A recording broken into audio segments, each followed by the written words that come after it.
la disponibilité de l'administration de remettre en main propre.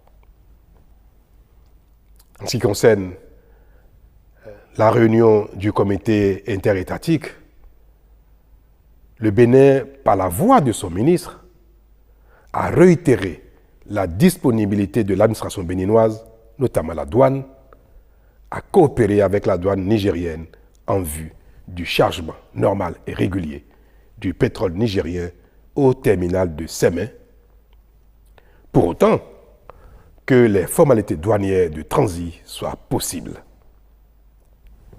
Je rappelle que les formalités douanières de transit ne sont possibles que si le passage des biens par les frontières est permis.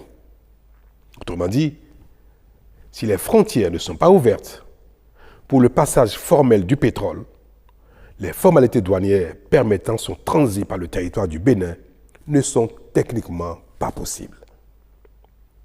A minima, pour que ce transit soit possible, il faut que les autorités nigériennes annoncent officiellement que la fermeture de leurs frontières terrestres fait exception au pétrole.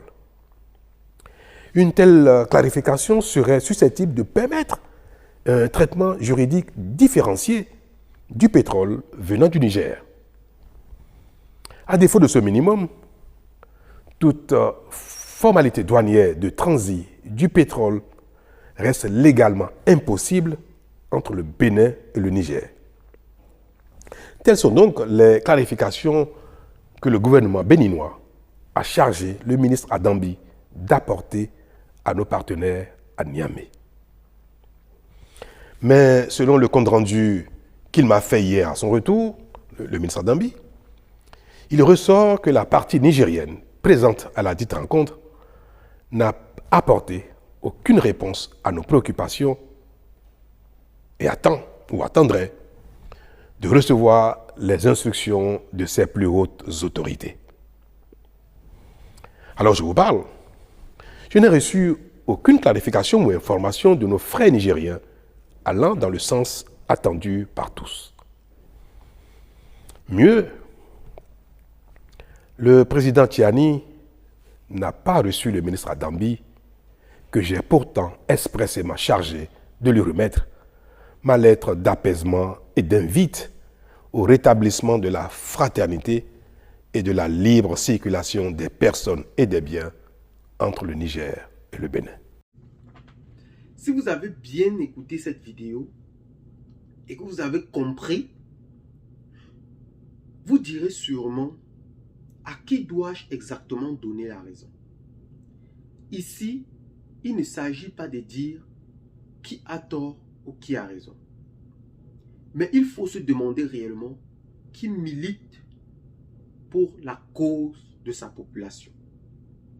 C'est ça la question centrale. Le Bénin aujourd'hui accuse le Niger de fermeture de ses frontières et que pour cela, ils ne peuvent pas, à l'exception près, accepter le transport du pétrole puisque cette frontière a été fermée. Une tactique qui a été complotée depuis, mais qui a été aussi vue par plusieurs autres.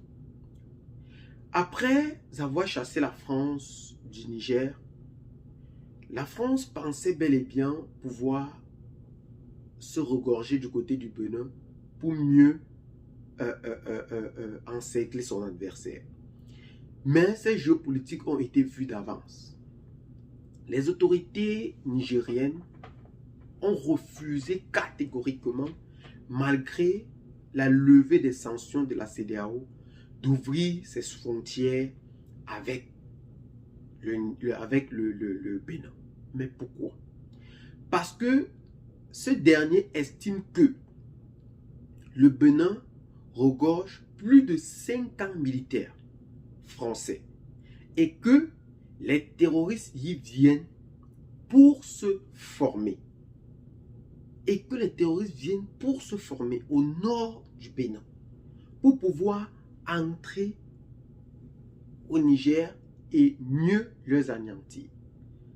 Ça, c'est ce que dit le gouvernement nigériens aujourd'hui par rapport à cette fermeture des frontières. Mais le Bénin dit, tant que cette frontière reste fermée, le pétrole ne passera pas. Vous comprenez? Le pétrole ne passera pas. C'est un peu ce jeu politique qu'on attendait bel et bien du Niger en disant que on connaît où on doit le prendre. Comme on dit souvent chez nous. On connaît où on doit le prendre, mais ici, ils sont tombés dans leur propre piège.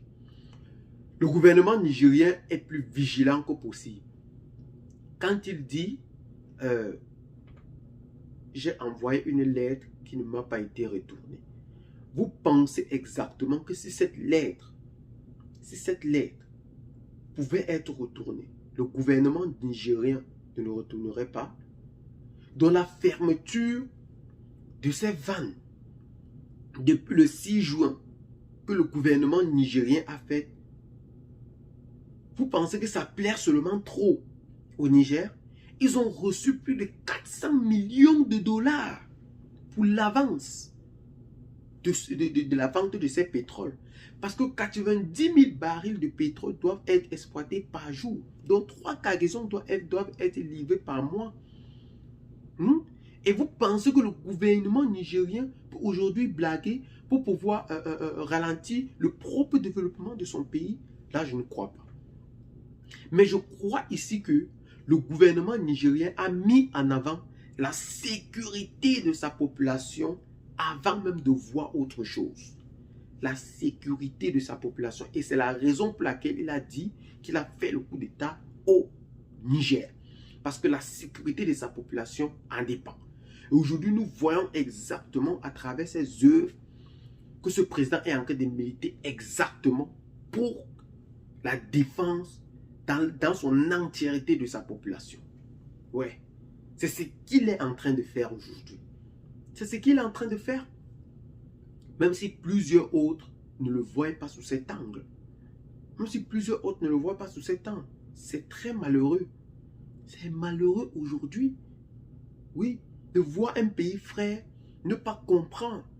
Ou si vraiment ces accusations sont vraies, qu'il y a plus de 50 militaires qui sont prêts, ils forment des terroristes pour attaquer le Niger. Si vraiment ces choses sont vraies, vraiment je crois que l'Afrique a encore beaucoup à revisiter. Beaucoup. Beaucoup. Mais nous ne comprenons pas exactement pourquoi ces dirigeants le font. Tous. Pourquoi nous ne comprenons rien? Nous ne comprenons rien. Voilà Ibrahim Traoré qui a refusé de suivre la France. Est-ce qu'il est mort? Voilà le président Assimi Goïta. Est-ce qu'il est mort? Voilà Abdourahmane Tchani. Est-ce qu'il est mort? Est-ce qu'il est mort? Pourquoi tous ces présidents ne pensent qu'en réalité vouloir survivre derrière leur colonisateur? Pourquoi? Il paraît aujourd'hui impossible. Je dis bien impossible qu'un pays puisse penser son développement sans toutefois penser à son pays colonisateur. Ouais. C'est comme si c'est impossible. Mais nous ne comprenons pas. Oui, ce problème que vous voyez aujourd'hui, ce pipeline qui a été fermé à plus de 2000 km à Sémé. Ça s'achemine jusqu'à Sémé, à l'hélioduc, pour pouvoir participer à la vente sur le plan mondial par l'entreprise chinoise WAPCO. Ouais. Ce sont eux aujourd'hui qui sont pris d'assaut. Ils sont pris d'assaut. Oh là là. C'est incroyable, mais c'est ce petit bilan que j'aurais voulu faire avec vous aujourd'hui. Pour que vous compreniez aussi en réalité ce qui se passe. Dans des détails près.